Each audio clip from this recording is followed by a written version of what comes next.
Welcome to Forge the Man, professional excellence meet vocational clarity. Through the intercession of Mary, Mother of fairest love, and the teachings of Saint Jose Maria Escrivá, we help Catholic men sanctify their work and find their mission. Whether you are called to build a family or serve the kingdom in the world as a single man, the forge is hot and the hammer is ready. Let's get to work. Well, today we have a special guest. He is a husband and father.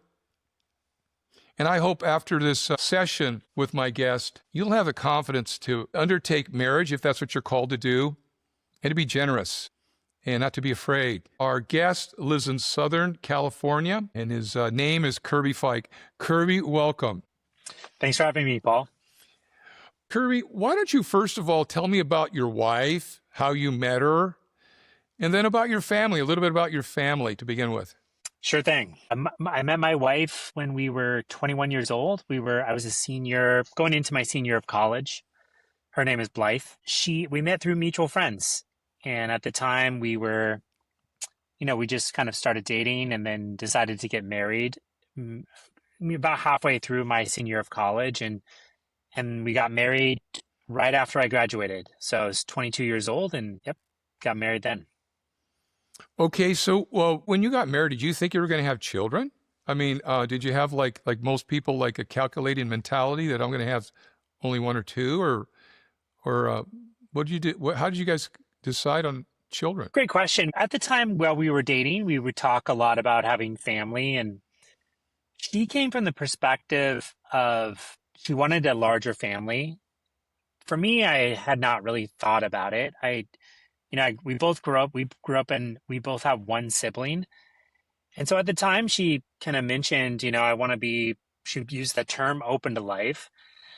And I was kind of new to this world. And so at the time, we were kind of like, I just kind of decided to go with it with her. And so at the time we were kind of like, we'll just go with it and have the kids that we felt like God kind of wanted us to have. And since then, we had our first child when we were 24, and we've had 12 since. So, we have 12 children total. We have 7 boys and 5 girls. Our oldest is 19 years old, and our youngest is 11 months old, baby. So, had a lot of children since. What was the school that you did go to? I technically kind of have 2 bachelor's degrees. At the time when I graduated college, I went to Cal Lutheran University and I got my initial degree in psychology. So I got my degree in psychology, and then I eventually went back and did a second bachelor's degree in computer science. Part of the reason was, at the time, before I met my wife and before we decided to start having a family, we wanted to start having family really young. I kind of had to readjust my career path to be able to support her. We kind of figured my wife wanted to stay at home, and we live in Southern California, obviously, and it's high cost of living. So at the time, young, I just decided, hey, I need to be able to be the sole provider of the family, and I'm going to go back and do a second degree that kind of maybe had a higher ceiling in salary. And I'm very, I'm glad I made that decision at the time. It was further into our marriage, maybe 2 or 3 years into our marriage. And so I went back and did a second degree in computer science and got into the software industry. So that's the industry I work in now. Yeah. You saying to be a sole provider, I've worked with a lot of people over the years, and a lot of people don't believe you can raise one family on one income unless you're really rich. I've been able to do it. Now I only have 4, but I mean, why was that important that you, some people would say you kept Blythe home. How did you come to that conclusion? What was your reasoning for that? I think I was kind of good at math, but not great. And so I kind of figured at the time, believe it or not, when Blythe had mentioned, she wanted to be that quote, open to life and have as many children as possible, I thought that meant 3 to 4 children. I didn't think it meant 12. And so, at the time, I just thought, well, this might be, if I'm going to be spending 8 hours a day working, and I kind of figured, we're just going to have a shot at it. Figured like we will I should be the one that decides to just spend that time working, and I need to get the most bang for my buck. And, I need to readjust to kind of the kind of the high level of making money. So yeah, while I was in college and my psychology degree, my original degree, I just didn't really think hard about that. And then towards my senior year, maybe the first year out of school, I was just like kind of getting the perspective of the job market and just thought, I probably should go back and do this second degree now. And so it's kind of worked out for us. Obviously, Southern California is expensive, but I would just say that it's worked out. It's been difficult. There have been challenges financially, but it's all led to, a perspective on the world, and it's really helped us kind of adjust things, and it works. Weirdly, it's worked, and I feel like I'm a testament to that with having 12 children and still figuring it out because we still have young kids in the home. We still have a big family living at home, so we've been able to buy a house and provide. A lot of women that do stay home, some of them get a bad, how would you say, like sort of that they don't want to go to work, they want to take it easy. But it's been my experience of the mother that stays at home is kind of like a jack of all trades. And I remember many years ago, a captain that I used to work with said that while your wife's staying home, taking care of the kids, you actually might do better financially. Plus, you're not going to eat out as much. She has more time to shop and manage. She can strategize. Full-time care to the family. Would you say there's some truth to that? Definitely. I would say even, add things in there like daycare and babysitting, that sort of thing. And, with her to stay home, and then there's much more focus on kind of the line items of the house. You can obviously, the more attention and focus you put on that, then you're going to save that money, and there's more strategy around it. I think even just making lunches at home or making dinner at home, or what's the best way to make a dinner for 12 children?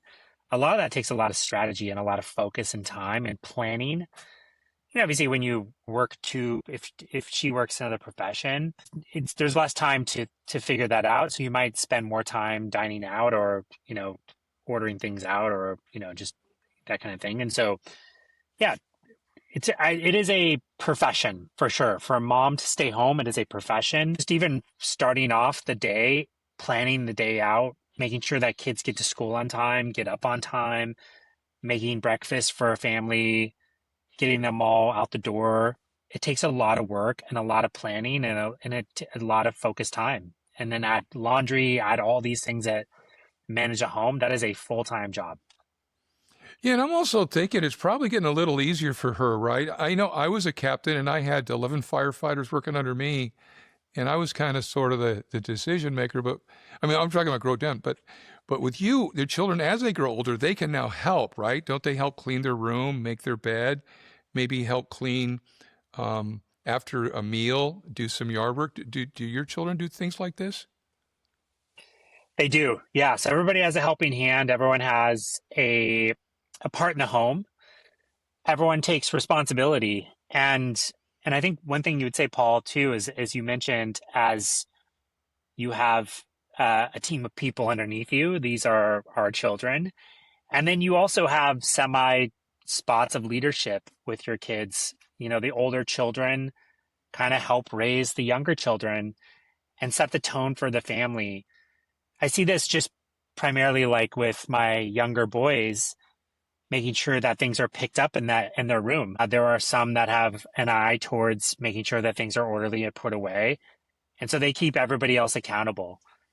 Also, too, just waking up in the morning.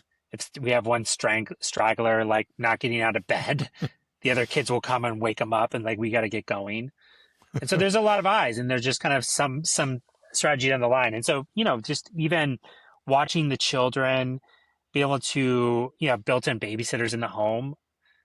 I think a lot of my life can be is easier with 12 children than, let's say, when you have just 2 children. And I say this to young couples, like, how do you do it?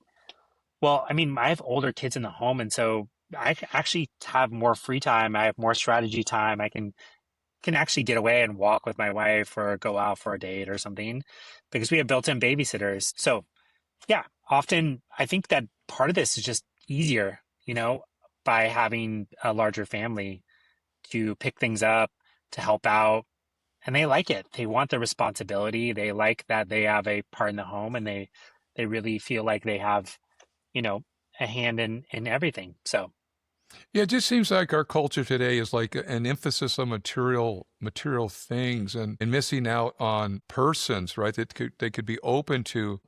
So that's a beautiful, and I think that's something that people need to hear, right? That it actually gets better over time, is because you form the children, you teach them to care for each other.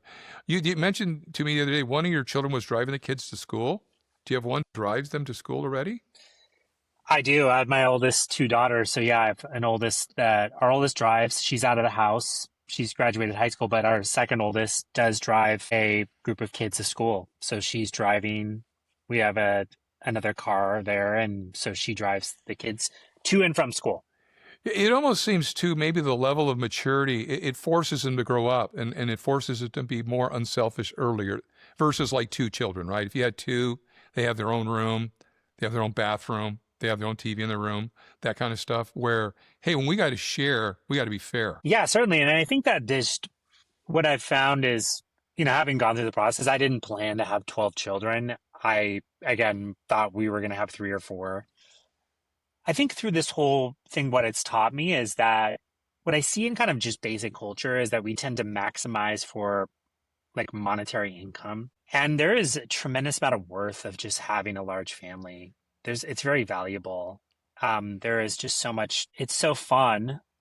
It's a lot of work, but it's so fun to see individual kids and like how they grow up and just the joy that I have with just seeing them grow up, mature, also just more freedom. And again, I can't say this enough that, it's very easy for my wife and I to kind of get away and just kind of go for a walk and spend time together and chat. And that this whole crew of kids, they like enjoy each other and they have built-in friendships. And, part of it's the problem is they don't want to be around mom and dad in the morning because they know they can go get cereal by themselves and, you know, they can kind of do their own thing or play baseball together. They have built-in friendship. And so there's a tremendous amount of joy in that.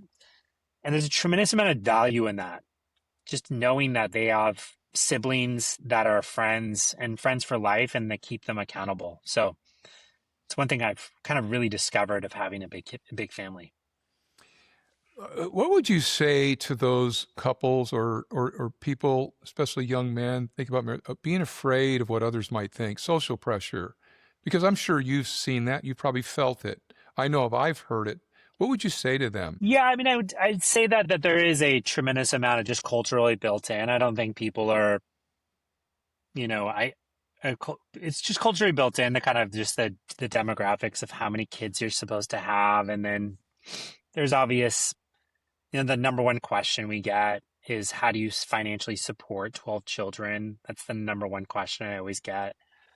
Or how do you have the time? I guess what I would say is that, it's unusual to have a big family, but however, people are fascinated by it. And we actually we get stopped on the street if we're walking together. We get stopped on the street just sometimes, like just people counting how many kids we have. But people laugh at this and they laugh at this like as they're very happy to see it. And I've never received like a bad look, a bad comment. It's always been the opposite. And I work with people that maybe have different views or just kind of religious views and everything. Everyone's super excited that I have this many kids. It's always been the opposite for me. And so I kind of enjoy that. I talk about it a lot. I've kind of been known for it. I'm the guy with 12 kids, and it's always people want to chat about it. Dinners, work dinners, everything. They really get excited about it. So I guess one thing I would say is that it is an exciting life. It's different. It's countercultural.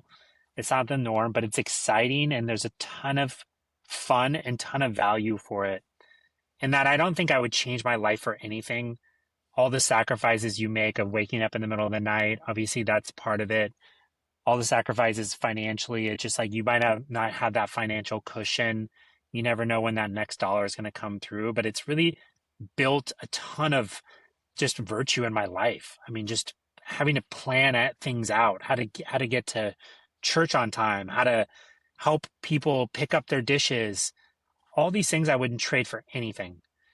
And yeah, it's a lot of work, but it's also it gives me a full life and it gives me a meaningful life. So I would have people think about that. I mean, think about, to maximize their life and just to think of the value they get out of that. So Yeah, but I think what you're saying is that maybe when they do see you on the street and they ask you this question, maybe they really admire that. Maybe deep down they didn't have the courage to do that. All the men that I know that have large families are usually genuinely very patient and kind. I think that's what's going to happen when you have a lot of children, right? Like the empty nest syndrome. I'm kind of experiencing it because we've had 4 kids and they're gone almost. So I think that's a kind of a thing that a lot of people have to deal with in the future. So if I was a young man, I wouldn't want to put myself in those boots, right? Is to be open to children because there's nothing like children running through a home. Nothing. I can't think of anything. Um, mm, can you tell me like what it's like at meals? I mean, it must be exciting. I used to watch the mhm. Waltons, right? So how's it in the Fike household? Like, do you all get together to sit down at certain meals, or you don't, or how does that work? Yeah, I mean, it's a great question because meals are a big emphasis in our home, specifically dinner. Then as we try to breakfast on the weekends or lunch as well. But yeah, dinner mostly every night. It is somewhat of a requirement. Meals are interesting because sometimes obviously we have a big table. We try to split meals. Most of the time we might do them together, just we're weekends that we're all together. But we have a system for this, and we sometimes do meals like in separate tables. So we feed the little kids first, and then we have the larger kids that, so we have these kind of 2 different dinners. And this was recommended to me from a family of, I believe, 14. Halfway through, I was, when I were trying to figure this out, because obviously you have these little kids and they're trying to fumble through dinner, and then you have these larger kids. And one big important thing for us is just, I think a lot of teaching of virtue happens at mealtime. Just proper conversation, making sure manners are happening. I like to have conversation in the family. I want it to be a fun event. I want it to be something that all my kids look forward to. And so that means that every kid in the family has a time to speak. And so, yeah, so we divide our family up into these 2 different kind of dinners. The older kids kind of help serve the little kids at this smaller table. So they might help out, to help some little kids. And then you get kind of bumped up when you're ready to be able to have a conversation and carry a conversation with the bigger kids. And so that's really important to us, is that we have lively conversation, that people aren't cutting people off. I make sure that everyone has a voice at the table, so they're not cut off, and that everyone has manners. So they, napkin in the lap, that they use their silverware the proper way. Part of this is just prepping them to get ready for a mature adulthood. And then also part of it's just like, I want this to be something they look forward to. Even when they leave the house, they come back. So my oldest daughter comes back often for dinner. She wants to stop by and get in on the fun. And if you're cutting people off and you're not letting them speak, and we just, it's all these voices mixing together, you're not going to have a good enough time. So it's an important thing for me. So we learn a lot of virtue. We learn how to have conversation. Actually, we talk a lot about you can't be boring at the dinner table. So if it's your time to speak, you need to have something you can speak about. So yeah, a lot of stuff is happening at the dinner table. It's a ton of fun. Hey, is there ever any conflict? I mean, I'm sure that with that 14 people in that household, every now and then there's some conflict. And could you like give us some insight, like how Kirby and Blythe bring resolution to conflict? No, there's never conflict in our house at all. Conflict all the time. There's conflict all the time. And so number one is part of just having a large family, there's skirmishes. I don't want to get in the weeds of all these things. We try to teach our children to conflict resolution, making sure that our voices are down. We're not screaming. So these basic things that I learned growing up of use inside voices, don't throw things in the house, If you have conflict, go work it out with someone in a different room quietly. So a lot of that stuff we just teach in the home, kind of general rules, like make sure you keep your voices down. But yeah, there's constant conflict between kind of even starting off with the little kids, but even with my bigger kids, and then sometimes with me and my kids, like where I need to show them how to manage my temper well and make sure that I'm not screaming at them. And so I kind of show that. My wife and I make a point to make sure that we set the example in the home, but also too that we make sure that they are, you know, I guess fighting fairly or they're like arguing fairly and make sure that they aren't like screaming at each other and that they goes to a separate room. So, Yeah, Kirby, I think that's good to hear because when they see our families or us in public, we're cleaned up and we're very proper. But when we go home, sometimes we can let the hair down and probably say things yes. we shouldn't, right? So, but that's where they learn from mom and dad and from others is that, hey, control your emotions, or maybe say I'm sorry,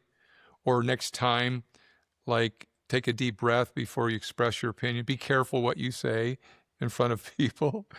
Hey, your oldest son. Can you speak about him? I've paid attention to his basketball ability because I think that's another thing for a father, especially for a guy like me that loves sports. Can you tell me a little bit about like his sports and like his school and like the pride of a father? Because there's a lot of fathers. When I used to coach, you just like to go to the baseball field and watch your kids play. But a lot of dads only have 2 kids and they're out of bullets, right? You got 7 boys, and then plus your daughters. But can you speak about you're preparing him to play a game that's going to help him transition and wherever he goes to college or he goes to work? Because I think sports is a very important thing for young men to learn how to play and do. Mm, certainly. Yeah. So yeah, my oldest son, he's in high school. He goes to public high school and he's on the varsity basketball team and he's a sophomore.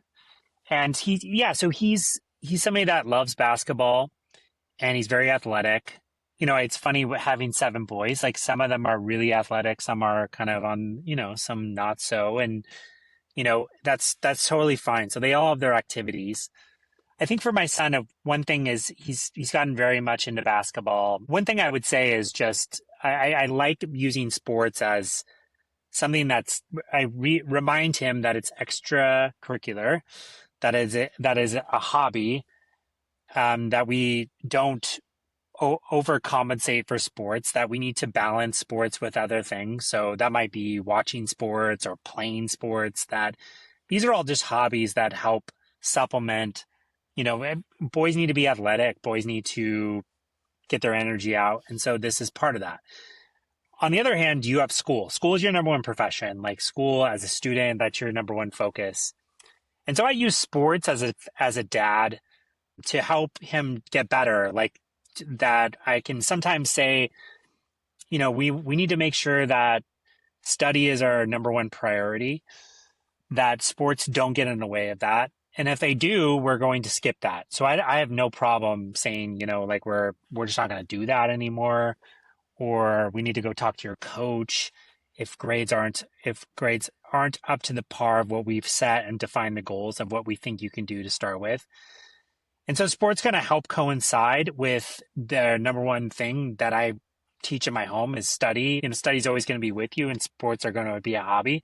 But sports have kind of helped him to just develop virtue, develop practice. He spends time practicing.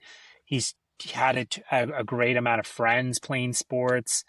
It helps him build confidence. I think he's been able to make friends. He's good at it. And so all these things help him in life. The number one thing, though, I do think it's kind of helped him is just developing virtue, but also it helps me as a dad balance out, I don't maybe a little couple threats in there. Hey, we're not playing basketball unless we have these other things taken care of. That you're waking up on time, you're on time to school, and you're setting time to study to get your good grades. I guess what I say that is, but sports kind of sometimes overtake things. Too many parents, they do too much with sports, and sports are just like their whole life. and they're gone all the time. And I don't like that. I don't want that for my son. I want him to play sports and work hard at it, but at the same time, have family time and have study time. Yeah, I like Aristotle's mean that we can overdo something, but then at the same time we can not do it. So I think sports physically it helps a young man look attractive one day for a wife. It also, there's threats out there, and a strong physical person is probably going to neutralize a threat just by a physical presence. I also think is that like in the working world or when dealing with other men, especially type A men, you have a sort of spirit of competition and you've been prepared in a sense. I don't want to say prepared for war, but your mindset is prepared, right? And that you know through practice, repetition. Because I think sports is really important, right? Like for me in my profession, that was very helpful. I had a brother that was a police officer. That was very helpful because it builds confidence. And then also too is, that when that son takes the younger kids somewhere, they see a strong man.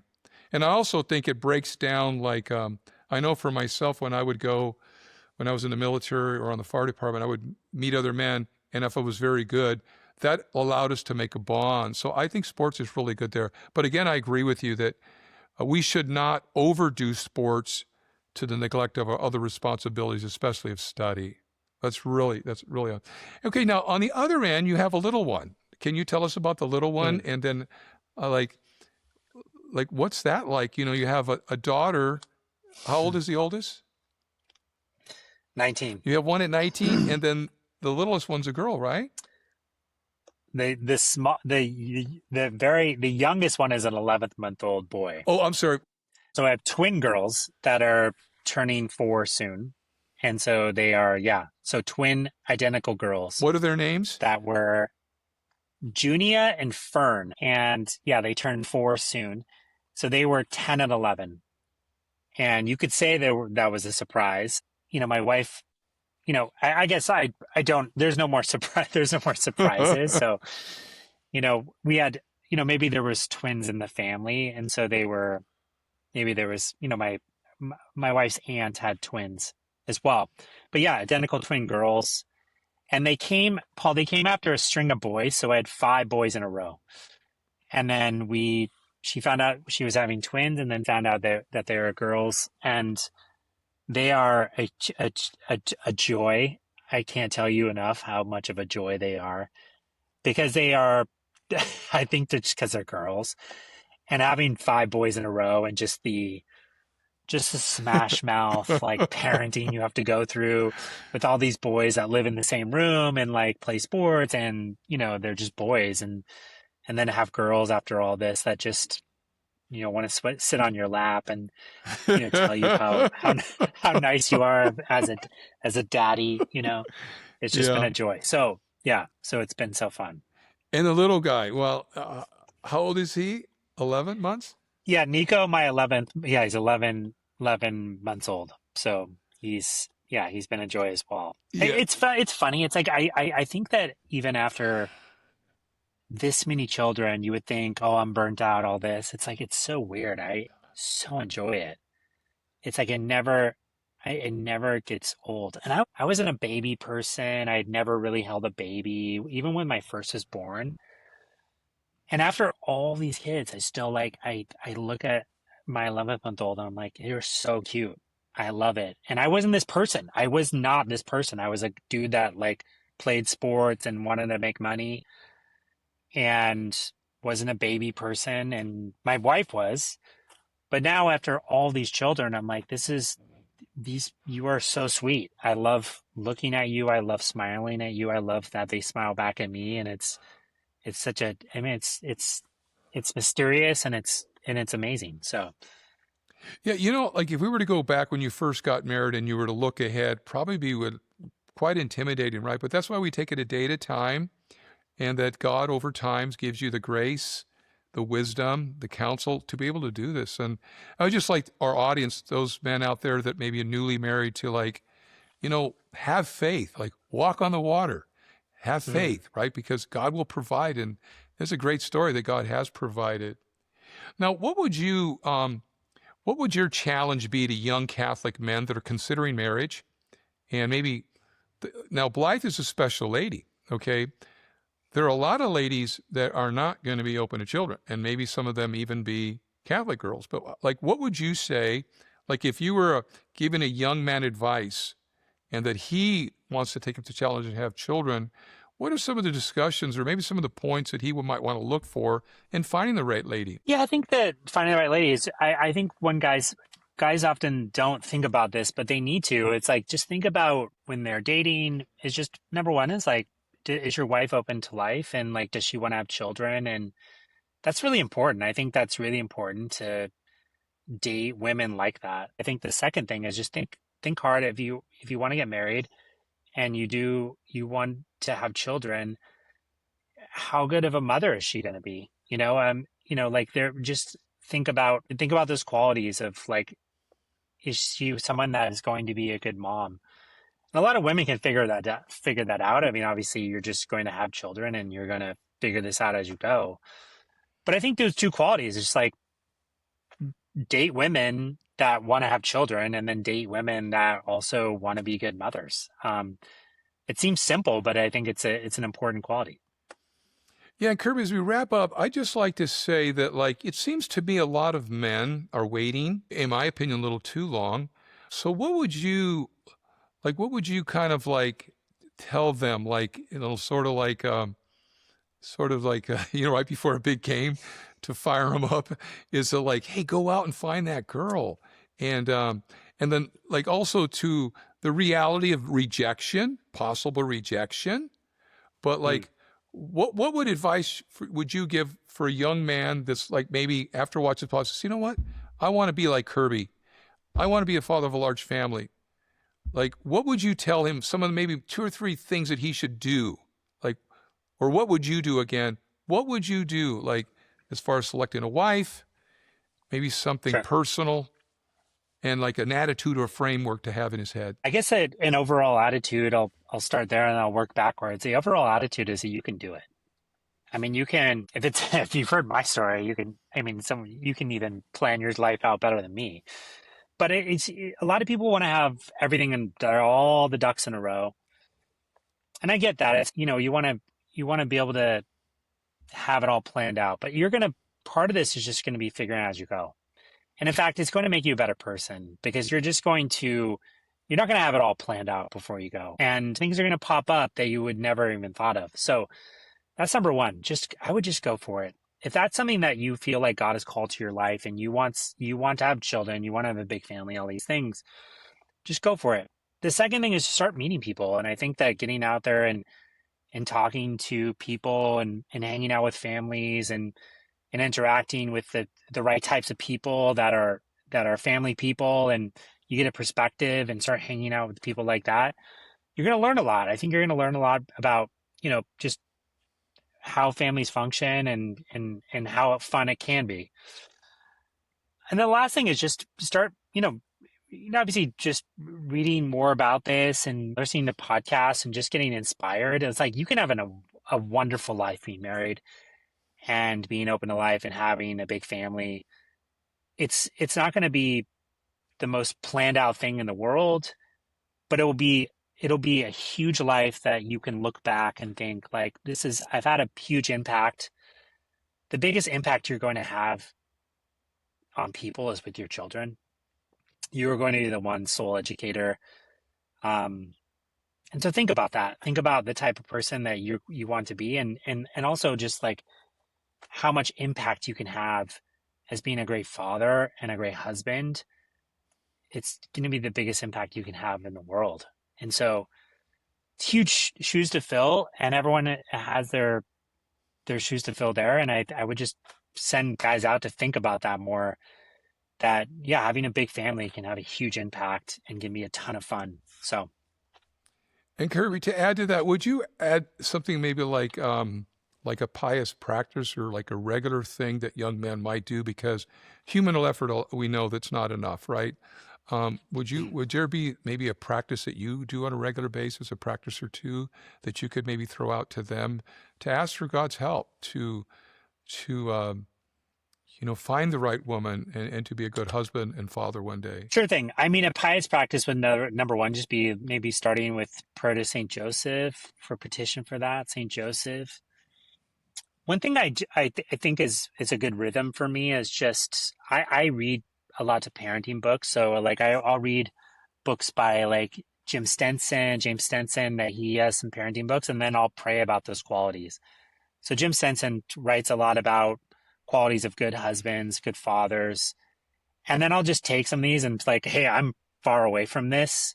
I'm going to go pray for this and just pray for that, and then pray for my children and pray for my wife. And guys, if they're getting started and they're just, thinking about this, pray for your future wife. Pray that she has the qualities, and you can, pray that you meet the right person, and that you guys can grow together and build an amazing family. So you can pray for that in the future too. Yeah. Are you speaking about the book by Jim Stenson, Father, the Family Protector? That's right. Yeah. Yeah. That's a great book by him. It's a good starting That's a great book. Right. Well, I want to thank you, Kirby, for the time you've given us. I think we've learned a lot from you. You're an inspiration to young men. So I want to thank you for joining us in the Forge today. Discernment isn't a one-time event. It's a daily yes to God's providence. As you navigate your professional growth this week, pray for the courage to follow where he leads, into the deep waters of marriage or the dedicated service of the single life.